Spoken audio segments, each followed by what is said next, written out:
This is SoundLives, a NewMusicBox podcast sharing insights and stories from people who dedicate their lives to new music. Brought to you by New Music USA, the resource for adventurous creators and listeners in the US and beyond. You're listening to The Orphic Moment, featuring words and music by Matthew Aucoin, performed by countertenor Anthony Roth-Costanzo and violinist Keir Goga-Wilt with the Boston Modern Orchestra Project conducted by Gil Rose, from the just-released 2-disc set on Bebop Sound devoted to the music of Matthew Aucoin. I'm Frank J. Oteri, and Matt Aucoin is our guest on this episode of SoundLives, in which we talk about his opera Eurydice, which was just performed at the Metropolitan Opera, his desire to develop new musical repertoire that addresses climate change, his new book about opera, The Impossible Art, which was also just released, his New York Review of Books essay about Pierre Boulez, and much, much more. First off, wow, congratulations on the Met premiere. That is huge. Thank you, Frank. Yeah, huge is the word. Huge is obviously not the same as good, but it's a huge stage.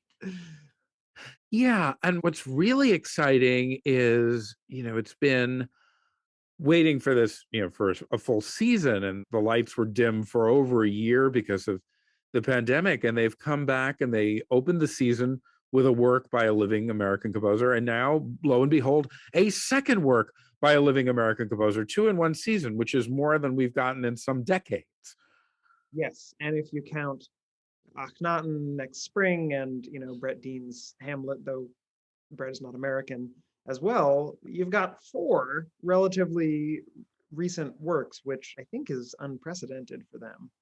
Well, it's not unprecedented if you go back 100 years or more and go back. I was actually looking this up. I was having fun with this. I was thinking, is Matt the youngest composer ever to have an opera premiered at the Met? And it turns out that Mascagni, Cavalleria Rusticana, premiered when he was only 29.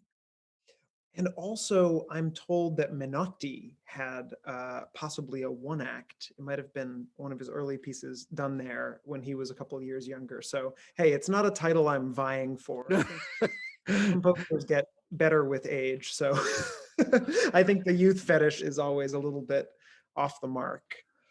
Well, it's exciting, though, because to go back to that time, that was a time when new opera was everywhere. Yes. Within a period of a few years, they premiered Cavalleria Rusticana, some of the later Puccini pieces, Pagliacci, Andrea Chenier, works that are largely still what they do.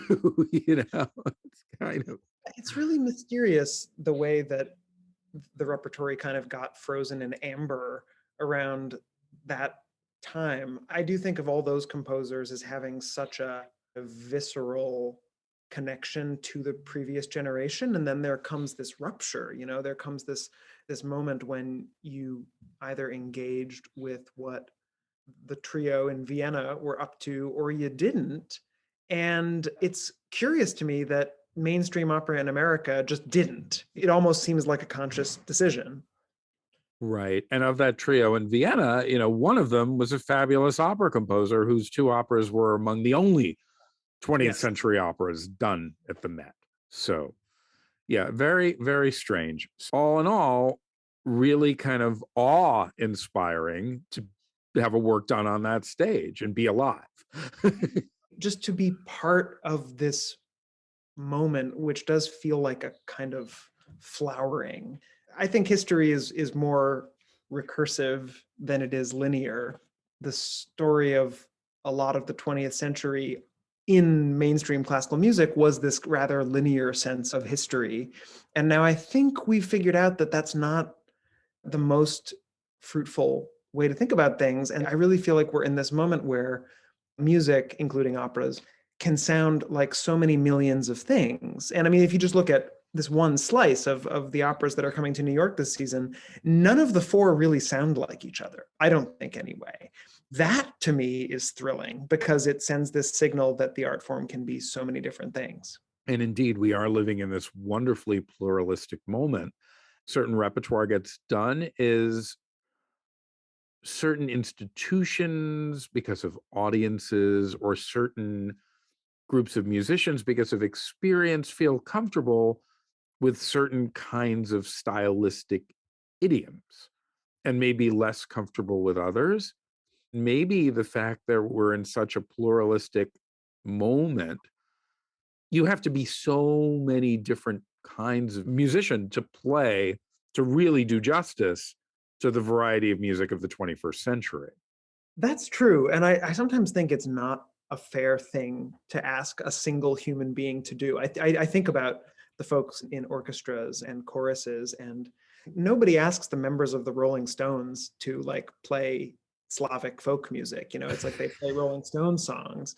But if you play in one of these orchestras, or never mind, choruses singing in all these languages, you might be playing Handel one day and Janacek the next and Philip Glass the next. I do sometimes think that there there are virtues in specialization, or at least in empowering musicians to say, these are the things that I think I can do really, really well. And if I go beyond this, I'll be overstretched. But it's funny, in my case, I sort of feel like I'm playing with performance techniques that range across the centuries. There are some very 21st century things in there. There are also things that harken back to previous centuries. So I think an orchestra like the Met Orchestra both finds themselves stretched to a certain limit playing this piece, and also that they're able to do certain things that are in their wheelhouse, which I hope is also fun. I hope it's not just a chore. Right. And of course, the other part of it is the audience for these different styles is not always the same audience. And, you go to the Met to see Akhenaten, it's a very different audience than when you go to see La Forza del Destino. I'm not sure it's a bad thing. We would never talk about the one audience for the Met Museum. We recognize that because there is this vast array of different kinds of art, that people gravitate towards different things, and that's why there are different wings, and you can pick what you do in a day. I do think opera houses and orchestras can and maybe should embrace that model. I've had the same experience of going to Fire Shut Up in My Bones and Boris Godunov and Eurydice. It feels like people from multiple communities are finding reasons to be attracted to the art form. And I think that's great. We need as many doors in as possible. Yeah. But the tricky thing is, of course, a museum can show all these works all the time, whereas music exists in time and you can only do one piece at a time. It's true. If you want to show a Monet, you don't have to ask 100 people to perform it. Right. And an opera, I mean, it's like bigger. I mean, you could do, say, a chamber music concert of 6 10-minute pieces in very different styles and get variety that way. But if you're doing an evening length work, that's a real commitment. It is. I think that's part of what attracts me to the form as a composer, the sense that you can create a world. If you write an instrumental piece, even a substantial one, you're still you're subject to juxtapositions of programming that you might not like. You're subject to the atmosphere of the concert hall. The lighting is what it is, the look is what it is. Whereas with an opera, you can really open a portal into your own universe, which I think is why I'm a bit obsessed with it. But for that reason, for the reason that it's a universe, there are only so many universes that you can bring to life in a given space. So it's always a trade-off. I want to bounce off something you said sort of in passing, that this is the third opera you attended at the Met so far this season. And it's interesting because this time you were in the audience for it. At the premiere before the pandemic, you were at the podium. So I'm wondering how it's a different experience for you to actually get to see and hear your music. I have to say, it's been kind of a revelation. I've been so much less stressed out, and I've felt that I have quite a clear perspective on the piece from being able to sit back and hear it, especially when it's in such sensationally good hands as Yannick's and this orchestra and this cast. When you conduct or play or sing your own music, it can be a very intense experience, but I also think that you don't necessarily confront your music because you're in the act of performing it. In other words, if I'm trying to cue the violas, I'm not necessarily thinking about whether I wrote the best possible note for the violas because my head is in a more active space. It has been really wonderful to sit back and just think about the sonorities and think about the pacing with a modicum of distance. I remember John Adams saying to me once that he tries to avoid conducting premieres because he likes to have some perspective on it the first time around and then conduct it later. And I think there's some wisdom in that. Another thing about perspective and distance that I think is so interesting. I mean, we're in this weird moment. In a way, having a story about somebody who loses a loved one is very poignant because at this moment, almost everyone has, right? But of course, you wouldn't have known that going into creating this piece because it was right before the whole world went nuts. It's true. Though I did realize even before the pandemic that I think Sarah Ruhl's play Eurydice, which the opera is based on, is not at its heart a setting of the Orpheus and Eurydice myth. I actually think it's telling a different story, which is about the loss of loved ones and what will you say to the person you love or a person you love if you could encounter them in this liminal space.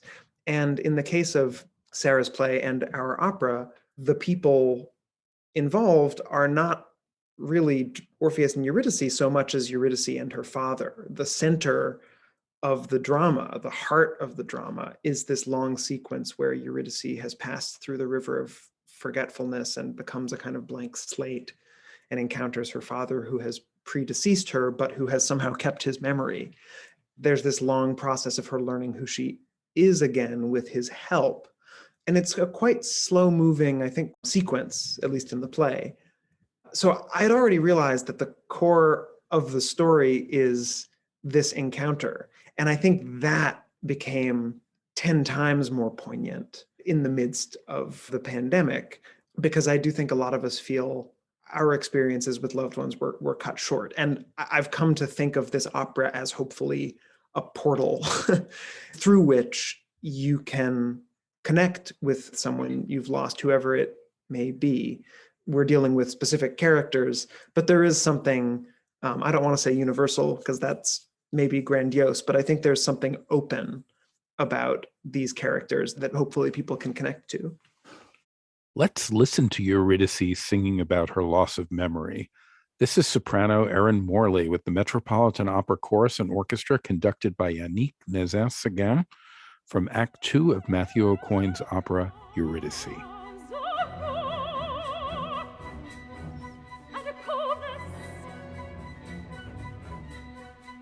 I think my husband was with me.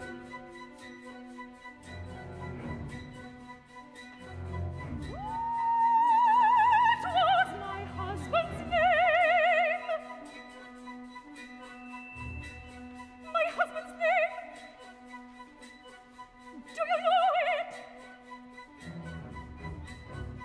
How strange. I don't remember.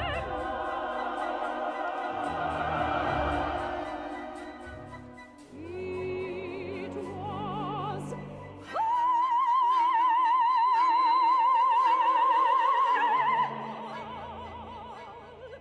Well, in terms of universality, I mean, this definitely, this gives a different perspective because it's really her side of the story.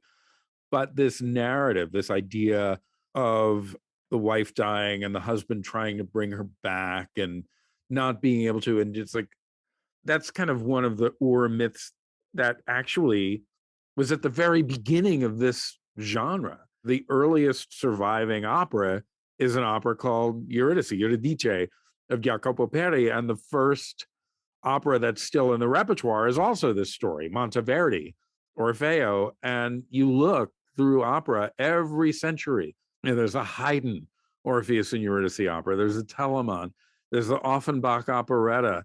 In the 20th century, there's Henze. There's Philip Glass's Cocteau version. There were 2 Harrison Birtwistle Orpheus and Eurydice. It's wild how many people. Ricky and Gordon did a song cycle on Orpheus and Eurydice. It was based when his lover died, and it was like a very poignant thing to tell this story. This story really resonates. It resonates. It has a great acoustic. I have a chapter in my new book, The Impossible Art, which is about opera. It's so funny because I only did a deep dive into a lot of the pieces you mentioned after Eurydice premiered, because I didn't want to clutter my mind with those other musical takes. But I do think that it's the foundational story of the art form because it makes the claim that music can conquer death. And it also says that humans will always screw things up. Music can conquer death, but we can't because we're so flawed. And that feels really right to me. Music is better than us in a certain way. And also, I think pretty much every opera consists of loss and grief being alchemically transmuted into music. In the Orpheus story, that is the case in this egregiously literal way, where it's just loss and then a lot of gorgeous singing and then more loss and even more gorgeous singing, almost as if the former were an excuse for the latter, which is my own kind of dark reading of the myth. But that's why it's catnip, I think, for composers. I also love that the story of how that first opera, Eurydice, came to be is very confusing and shrouded in a lot of mystery. You probably know the story, Frank, but in case any listeners don't, it seems that Jacopo Peri was invited to create this opera, but he kind of couldn't stage it without the participation of a rival composer, Caccini, who was the leading voice teacher in Florence. And Caccini would only let his students participate if he also wrote music for it. So it ended up being both of their music. And then it seems that Caccini then wrote music for the rest of the libretto and published his own version before Peri did. So there are actually 2 Eurydice operas with different music set to the same text from the same year, one by Peri and one by Caccini. It's very confusing. And I think it's probably a very apt omen that this bizarre backstabbing drama took place throughout the production of the first opera. You know, it's only gotten hairier ever since. I love it. That ties into something I was thinking about with this. When you do a new opera, especially at a place like the Met, which is really so much about its traditions and its history, there are 2 ways you can go about this. You can bring a totally new story there, which is, what Fire Shut Up in My Bones is. I mean, there's never been a story like that at the Met, or something like, Nixon in China. There's never been Klinghoffer, any of those John Adams operas. Or you can try to add to the tradition, whether it's a work like The Ghost of Versailles of Corigliano, which takes characters that audience would know and do something different with them, which is, in a sense, what you've done. You've taken characters that people know and have done something different with them. That's true, though I might question the idea that the more social realist operas don't have precedents, whether it's Boris or trying to think of a good sort of gritty of its time, Puccini's Trittico, for the Tabarro, whatever. Pieces like Fire Shut Up in My Bones or Nixon feel new because they deal with events that have happened recently in a relatively social realist way, but that is itself a longer tradition. I'm having trouble thinking of a ton that have really succeeded. But, Menotti's pieces that are set in contemporary settings, that's a tradition that also continues to be refreshed, if that makes sense. But nevertheless, yes, we are dealing with characters named Eurydice and Orpheus, and people think they know who they are. But I think one of the slightly playful, maybe subversive is too strong a word, but playful things that I think Sarah and I are trying to do is to make them very different people. They happen to be named Eurydice and Orpheus, but they really don't bear much similarity to the mope from Gluck. You're right. It is a way in, but for me, that opens up a very new space.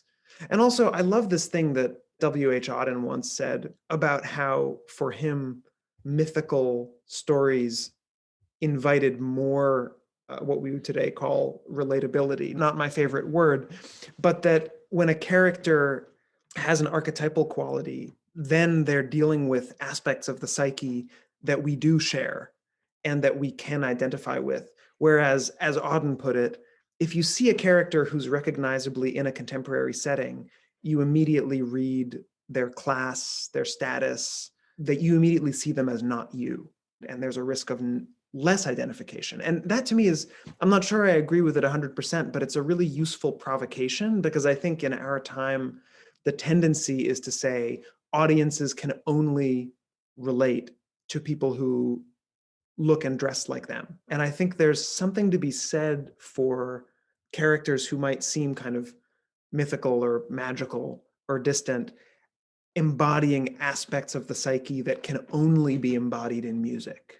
But of course, the other part of this is, and this is something, John Adams would say with Nixon in China, he was dealing with something that's become modern mythology, that's mythology of our time, and taking those characters who've become archetypes. The historic Richard Nixon, I lived briefly in his lifetime. I was a little kid during his presidency, but I don't know what that meeting in China was like. I mean, we have these reports that survive, and Mao Zedong had a whole cult around him in China, and which still exists. So he's sort of a mythological figure too.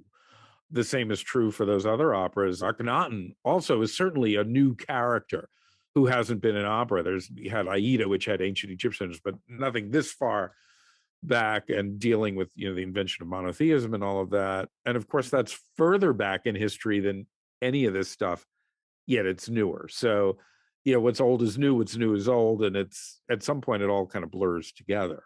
It's such a great point. I do think the success of the Adams Sellers operas does depend on their picking these inherently mythological figures. I mean, Dr. Atomic, I think, has the same dynamic, because you're dealing with questions of elemental destruction, this power that formerly only belonged to God figures and came into the hands of mankind. So I think that's a brilliant move. And it makes me think, for future projects, what are the myths, the changing myths of our changing world? And for me, the central one is the climate and what's happening to the earth, because forever humans have defined nature as the thing that doesn't change, and human life as the thing that does, and kingdoms rise and fall, but nature stays the same. So many of our stories are based on that, about there being this unchanging realm on earth that we participate in but cannot change. And that's been overturned. And that demands new stories, new myths. And that's something I'm really interested in engaging with in the next round of pieces. I'm not totally sure what form it'll take yet, but that feels to me like the necessary stories for our time. Well, this is a perfect segue, because it's something you have already dealt with in the opera you wrote right before this with Second Nature. What's so fascinating to me about that piece is that you've kind of created this world. And once again, this is 6 years ago, no pandemic yet there's a real currency to this thing about people not wanting to be trapped in this space and wanting to go back outside, right? With 2021, I see it and hear it with 2021 eyes and ears, and it's like a whole other experience. But then again, it's also this parable. You described this in an interview you did with somebody, but I caught this before I read that it's this kind of reverse Garden of Eden too. Once you eat the fruit, you can't go back. That is really brilliant, Frank. I didn't think of the connection to being stuck that we've all experienced these past 18 months, but totally the characters in Second Nature who live in this dystopian former zoo in a climate ravaged future. Totally. They're stuck there. They're scared of the outside world. And it takes, in that case, some kids to dare to eat the fruit and see what's out there. I'm glad you brought up that piece too. It was kind of my first step into engaging with the whole universe of climate change questions. And it somehow felt inevitable that it had to be a fairy tale, had to be a kid's piece. It's billed often as a children's opera, though I've had the experience of doing it on consecutive days for an audience of children and an audience of adults, and maybe thinking the adults had more fun. But I did want to introduce young listeners to this question of what do we do? This idea that you're gonna eat the fruit of knowledge that you wish you didn't know. We all go through that in the 21st century, or at least we should, of going deeper and realizing, well, I wish I didn't know that, but now that I do, can I keep living the way that I have been? And I think for kids to be aware of that as kind of a factor of human life early on is kind of important. And of course, the other part of it is, once you eat a good piece of fruit, say from a farmer's market, you never want, the frozen, frozen pineapple ever again. Totally. Have a good strawberry in England somewhere, and you never want to. Absolutely. So that work was originally done at a zoo, right? It was. Wild. Is there footage of the original zoo production? I know there's footage of another production was sort of a makeshift zoo. That's the one I saw. That's a good question. I remember that the space we did it in at the zoo was pretty acoustically problematic. So I'm not sure if footage survives. I mean, it was through Lyric Opera of Chicago, and they then took it on a tour of many schools in that area. So I think the acoustic was a lot better in many subsequent spaces. I was picturing that we might be next to the baboons, but we were actually in a kind of vaulted ceiling cafe, quite removed from the animals. So that was a bit of a disappointment. It would be great to take it to other zoos, I think. One thing that was really fascinating was the folks at the zoo took issue with some aspects of the libretto that depicted the dystopian zoo as a place of confinement. And they were basically saying, well, we don't confine our animals. And I was thinking, well, that's not an easy argument to make. But I think we found a middle ground that felt honest on all sides. Wow. The other thing it reminded me of, I don't know if you know this movie. Have you ever seen Logan's Run? I haven't, no. Oh, it's one of my favorite bad movies of all time. My favorite, like, kind of cheesy 70s sci-fi movie. It's like this post-Holocaust world. You could do anything you want until you're 30. And then you get sent on this thing called carousel, and they shoot you and you get disintegrated, but you're reborn. There's this whole mythology. And finally, you have this thing on your arm that says how old you are, and it starts flashing like 6 months before, so that when you're 30, that's the end. And this guy who's about to turn 30, he escapes, and they discover the outside world. And there's like this whole thing about what's beyond the bubble. You've got to see this thing. That sounds terrifying as someone who turned 30 during the pandemic. It's amazing, because once you see it, you can't unsee it. Lois Lowry kid's book, The Giver. I don't know that. Similar, it was sort of the dystopian classic when I was growing up. Similarly, a society where everything's great till it's not. So in terms of blowing up things and the end of the world and beyond the world, this seems like a perfect point to talk about the man who tried to blow up the world of music through his polemics, but was very much entrenched in that world, Pierre Boulez. Mr. Boulez. Oh gosh. Well, it should be said that I was reviewing a specific book when I wrote that essay on Boulez, and my feelings about him are deeply mixed, and there's a lot of good mixed in. I do want to emphasize that. I revere some of the recordings and some of his pieces and the rigor of certain aspects of his work. But with a bit of distance, I do think it's important to ask whether certain figures had an essentially repressive or liberatory impact on their colleagues, on their field.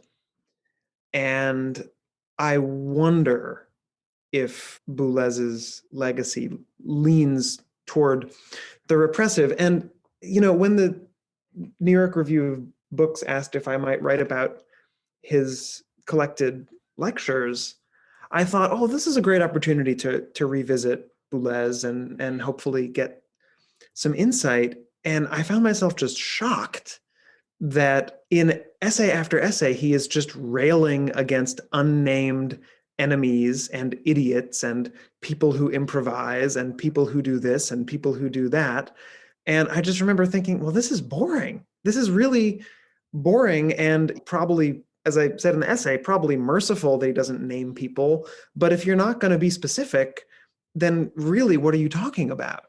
I'm conscious that I open myself up when I criticize someone like Boulez, but I think that when someone like Boulez spends 80% of his time attacking others, it means that the other 20% of the time he has to be on the defense. He has to be saying, well, what I'm doing is great because of this, this, this, and this.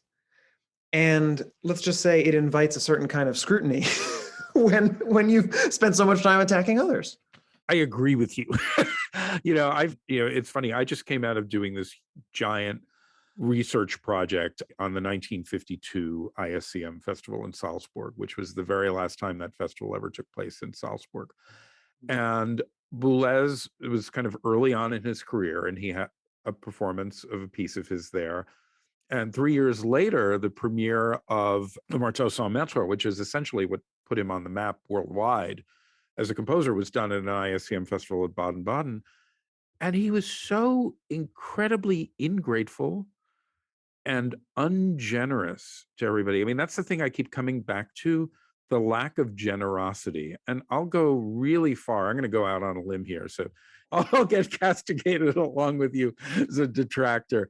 But I feel like that lack of generosity is something you can hear in the music. There's something that's not generous. And you can hear it even more so in his interpretations, this really kind of cold, pallid, and the best word I could use for it is just ungenerous. And I'm going to really make you uncomfortable and put you on the spot here. But as I was reading that essay, I kept thinking to myself, whatever you may say stylistically or whatever, it's apples and oranges. But I could never imagine Boulez writing a piece that's as generous, and I'm using the word generous here, as, say, your piano concerto, which is this expansive, big, generous piece that gives so much to the soloist, that gives so much to the orchestra, and that gives so much to the audience. Let's listen in on some of the last movement of Aucoin's piano concerto from the new BMOP sound recording with pianist Connor Haddock and the Boston Modern Orchestra project conducted by Gil Rose.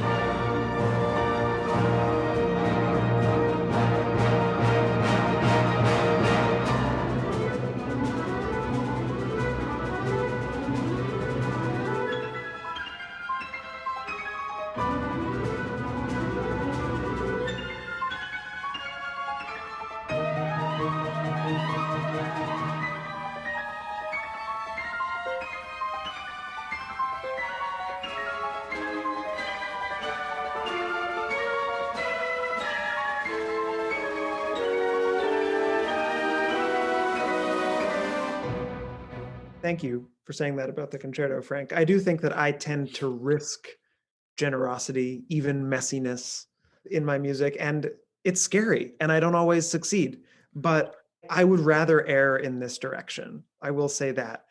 I also tend to think when we're talking about figures who had a lot to offer, as Boulez did, their priorities. It's interesting to me that Stravinsky never had much interest in running institutions.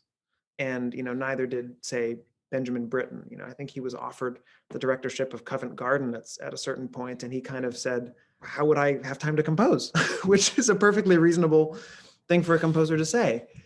Boulez wanted to control institutions and make them over in his image, and I suppose I'm a touch suspicious of that impulse.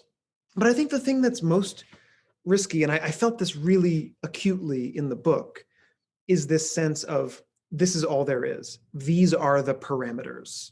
You can look at sound this way, you can organize things in all of these different configurations, which can be various and diverse, and in some cases, very illuminating. But there's always this sense that it's a perfectly sealed, airtight room with him, and that nothing else may be admitted. And I just want to, the wonderful Keats phrase, negative capability, the potential to hold contradictory things in mind without saying they're good or bad, without saying that one can't exist, feels to me like such an essential creative property. And it's one that I don't find in him. It's the world of second nature, right? You want to get outside that bubble and eat the real fruit. It sure as hell isn't nature. It's maybe, yeah. We should get back to your music, because this is about your music. As long as we're talking about the piano concerto, I mean, the other big event of November 2021 for you is, aside from the premiere at the Met, which is a really big deal, is the first ever commercial recording devoted exclusively to your music. It was released this month, the 2 CD set done by Boston Modern Orchestra project, Bebop Sound, which very prominently features that piano concerto. It's the centerpiece of it. How did that all come about?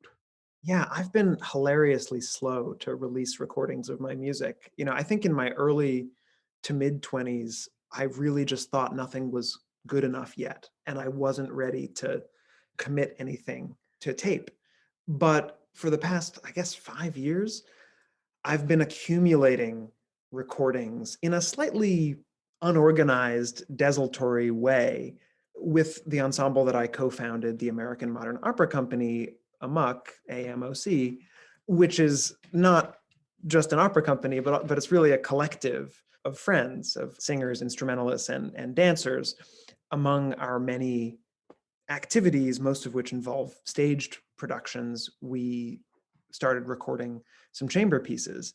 And I had started by that time a dialogue with Gil Rose at BMOP about recording orchestral music. And then in the past year or so, I realized that every BMOP track featured an AMOC member as soloist: Connor in the piano concerto, Anthony Roth Costanzo and Keir Gogwilt, the violinist, on the Orphic Moment, and Paul Appleby in Exodus. I called Gil and said, what if we make this a double album and make it a real collaboration between BMOP and AMOC? I mean, our acronyms both have MO in the center too. And he was really into the idea.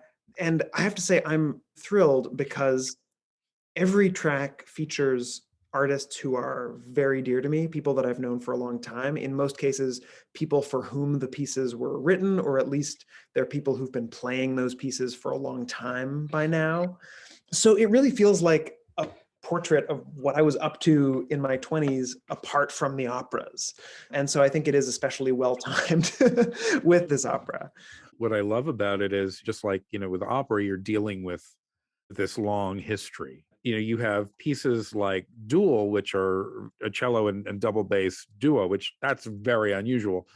But at the same time, very unusually structured, but you have a violin sonata, which is a genre that has hundreds of years of history, going back to the Baroque. Ditto, piano concerto. Those are two things where, the ghosts of Beethoven and Brahms and Janacek and all these people are hovering over you. Or, even a composer I discovered recently whose music I love, Yaroslav Ježek, who wrote an amazing violin sonata and a great piano concerto. It's like, this is such a history to be throwing yourself in the ring with. And I think it's wonderful that you're engaging that history rather than, wanting to blow it up.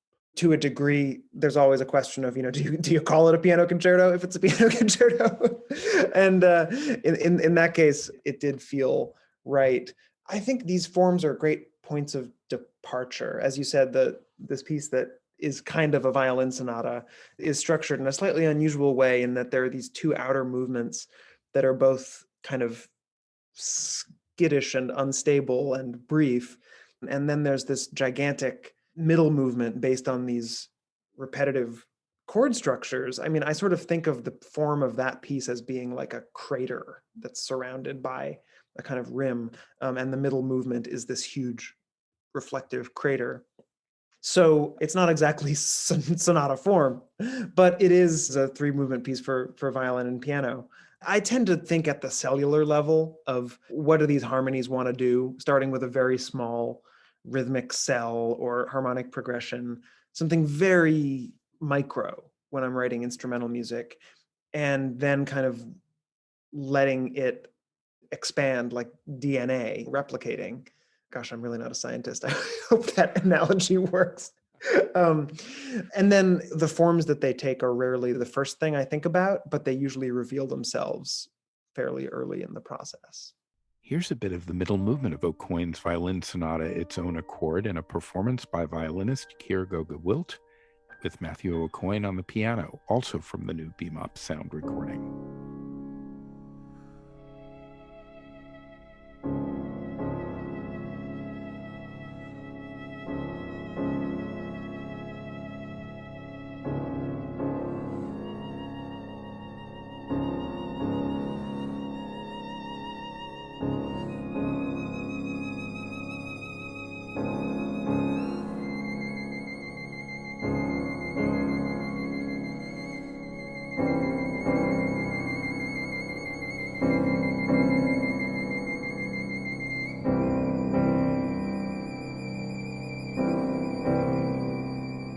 Interesting. In a way that's sort of using music as metaphor, which probably explains why you like John Donne so much. How do you mean? He's like the master of metaphor in the Yes. English language, and taking this idea, of a concept and kind of creating a whole text around it. I do love me some John Donne. I mean, Donne also lives at this very unstable border between the sacred and the erotic. A lot of my pieces have lived there too. Parts of my opera Crossing, I think, lived in that space, and certainly This Earth, the Dante setting I wrote for Anthony Roth Costanzo, lives there. And I think this question that seems to torment Donne of what is the difference? Is one sin and the other salvation, or are they all the same thing? And reading him hundreds of years later, it really feels like the energy is absolutely the same in the sacred poems and the erotic poems, but it's so poignant that for him, that was not clear, and in fact was maybe the central wrestling ground of his life. Now, you have not set Donne, right? I have not ever set Donne. I think that's been done rather prominently in the past couple of decades in a fairly memorable way. Yes. We're both thinking of Batter My Heart, Three-Person God, obviously, but also Negative Love in Adams's earlier Harmonium, Right. which is the other a poet who's had a great impact on you, who you have set, and you not only have set, but you weaved an entire opera around an episode of his life, is Walt Whitman, Crossing. And to that, I would add the poet Jory Graham, who was my teacher in college and whose poetry workshops taught me as much about music as any musician has.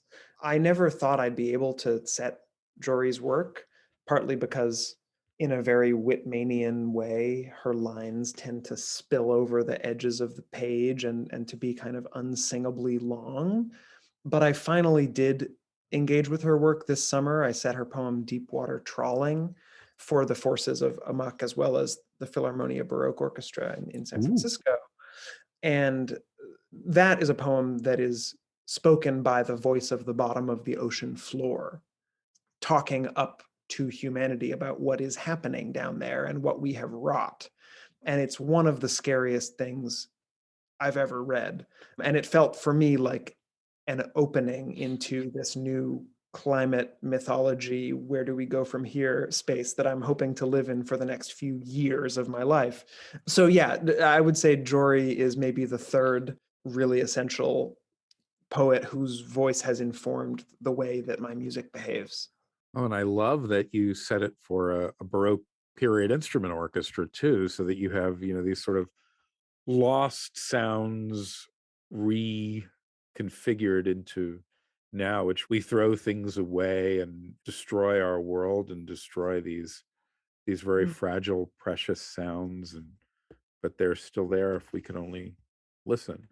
That's beautiful. I was also thinking that the Baroque contrabassoon, which features in this piece, sort of is a terrifying deep sea monster. It's about 10 feet tall and makes the most extraordinary buzzing sound. I'm married to a Baroque bassoonist, so I was familiar with the incredible subterranean buzz that this thing can produce, and it features pretty hugely in this piece. Oh, wow. I can't wait to hear this thing. We premiered it over the summer, but we haven't posted any video or audio yet. We hopefully will in the coming months, so I will be sure to send it to you. Oh, I've got to hear it. I want to see a score for that contrabassoon part too. Well, that could happen. But of course, the writer who you've set more than any of these others who we talked about is a writer named Matthew Aucoin. You've set your own text. I suppose, yikes, probably true. There was a period in your life where it seemed for a while that music was kind of taking a back seat a little bit and literature was in the forefront. When you were an undergrad, you pursued writing poetry, studying poetry, and sort of put music on the back burner a little bit. And I'm wondering, now that music has become so totally important for you and you're so busy, immersed in music, if there's a space for you to write things beyond texts that you set to music or essays about music, if you're still writing poetry and if there's room for that still. I've had a long, winding journey on this front. Music was my first love. It was the thing that taught me life was worth living before I knew how to ask the question. But I did go through a period in my late teens, early 20s, when I had a kind of crisis about it.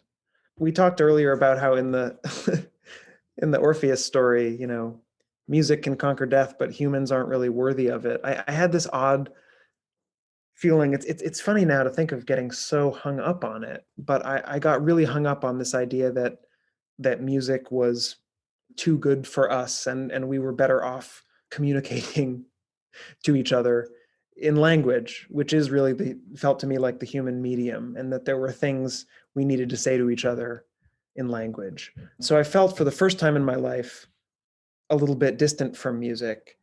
And then around the time I graduated college, it all rushed back. I really felt like I had to do this.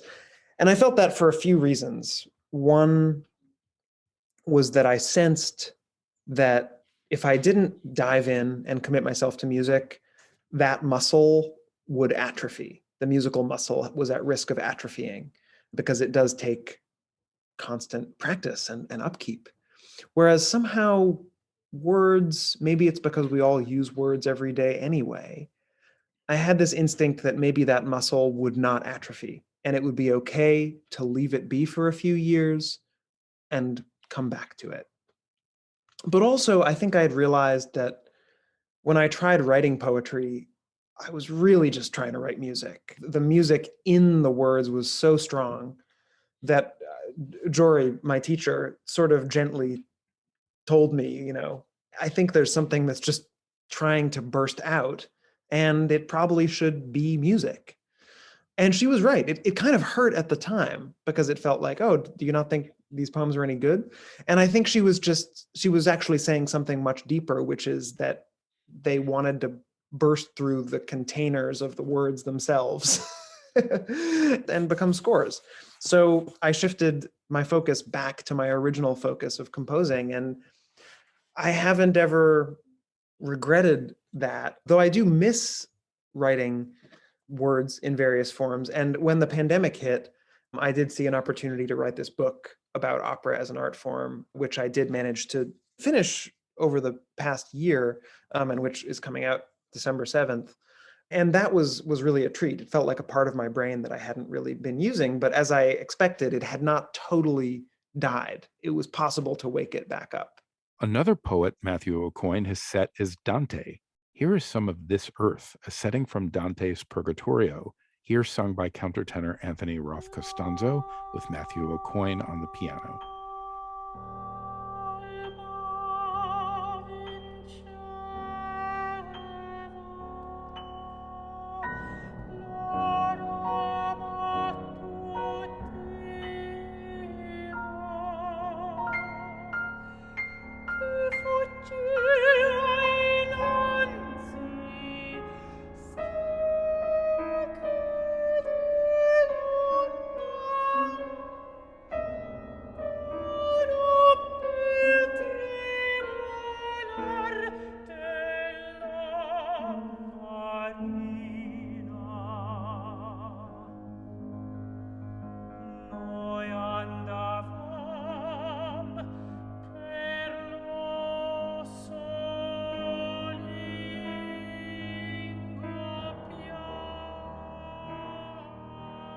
Very, very interesting.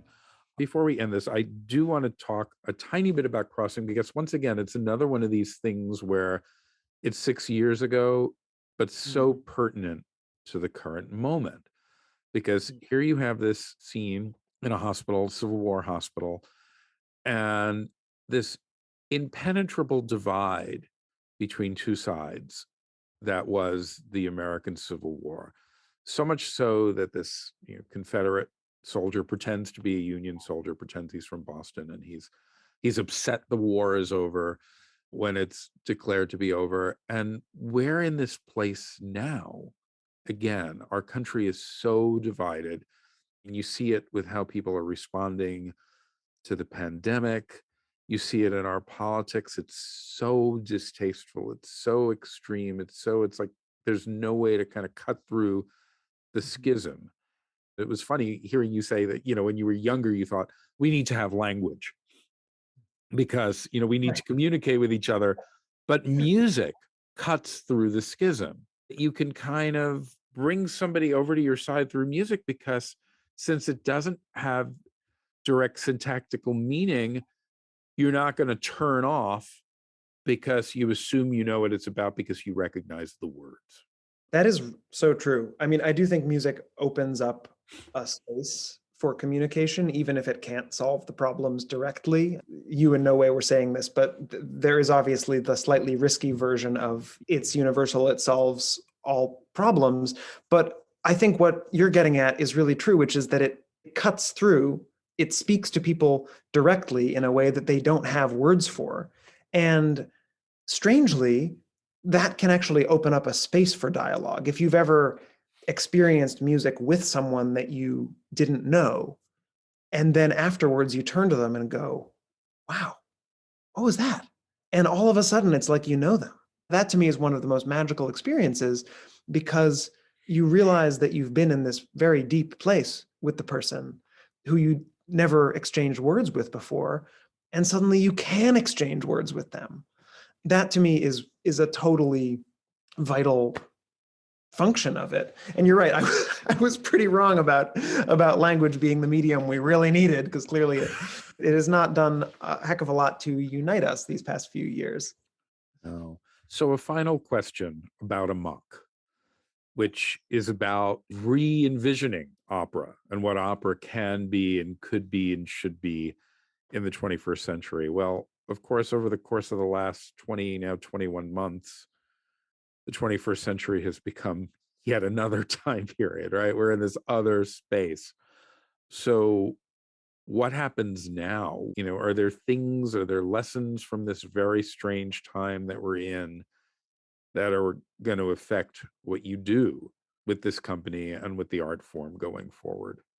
What we're trying to do with Amok is to empower artists in roles that they don't always get to play when they are just the singer for hire, the dancer for hire, even the conductor for hire within the framework of big institutions.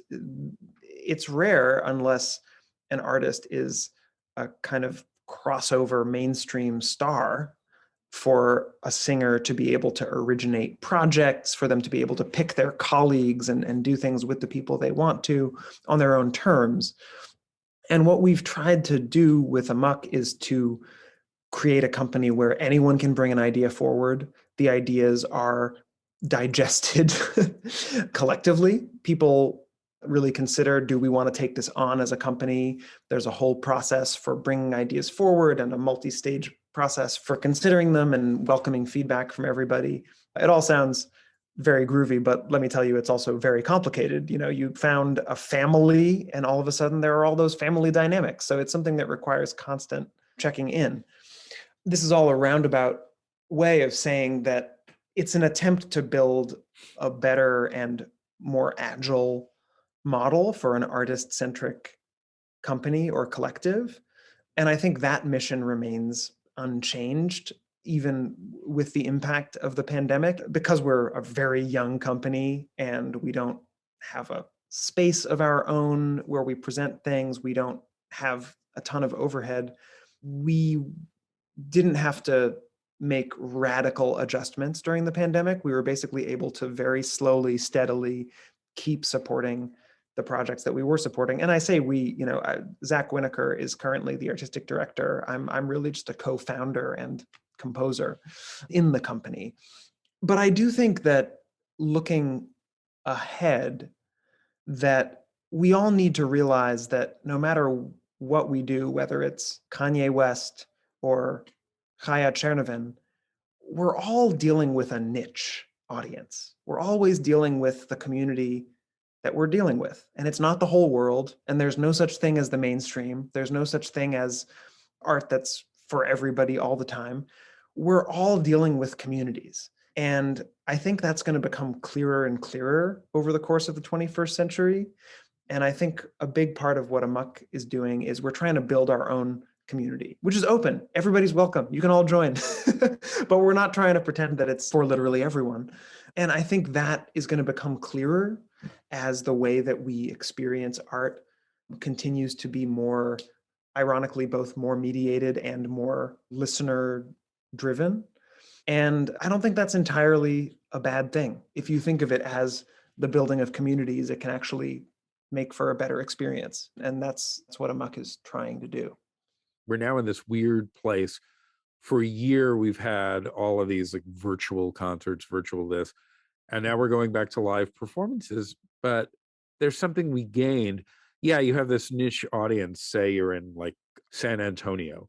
Suddenly you can have this like new music concert in San Antonio and reach people in Baltimore or reach people in Tokyo or Tallinn or Perth. Now you can have your audience and theoretically have some kind of hybrid where you can reach even more people. I don't know if that's something to aspire to or if it's something you've consciously thought about, but it's something I've been thinking about a lot. Certainly amongst artists, like many artists, produced work in new forms that could be experienced more widely during the pandemic. I mean, Bobby Jean Smith, the dancer and choreographer, made an astonishing work called Broken Theater that will be a live work that hopefully we'll do at next year's Ojai Festival, which we are collectively curating. But it started out as a film and was able to have this amazing first life as a film because of the pandemic. So it did have that effect. But to be honest, my practice hasn't changed that much. Our way of supporting projects hasn't changed that much. We're not operating at a scale where we think, oh gosh, will people feel comfortable going to 30,000 seat, indoor arena concerts? We're doing things that we hope we're going to be able to keep doing. And I think, as many have said, the need for in-person connection is not going away. We may have to take occasional pauses when things are bad in a particular place, but we're not going to stop trying. Great. Well, thank you. Thank you for your time and your wonderful comments and your generosity. There's that word, generosity, again. I appreciate it, Frank. And you're a generous and wise interviewer. So thanks for having me. That concludes this episode of SoundLives with Matthew Aucoin.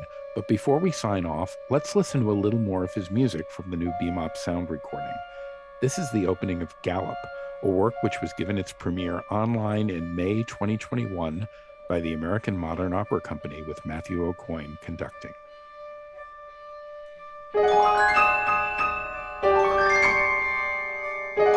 New Music Box is brought to you by New Music USA, the resource for adventurous creators and listeners in the US and beyond. This program is funded in part by the National Endowment for the Arts, the New York State Council on the Arts, the New York City Department of Cultural Affairs, and listeners like you.